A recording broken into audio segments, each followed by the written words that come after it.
संपर्क आमे समस्ते संपर्कर सेतुरे बंधा।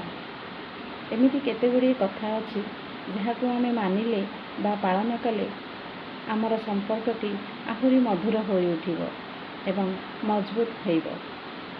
प्रथमे होची परस्पर मध्यरे विश्वास रखिबा। दुहिंक मध्यरे दृढ़ विश्वास रहिथिबा आवश्यक।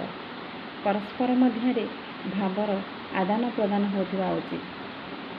परस्पर को सम्मान बा रेस्पेक्ट करुथिबा उचित। जणे अन्य जनर मन को चिन्हि पारुथिबा मध्य आवश्यक। जेमिति काहर जो मन दुख हेले बा केही दुखी थिले तांकर मनर कथा अन्य जने जेपरि किसी न कहले मध्य बुझी पारुथिबे।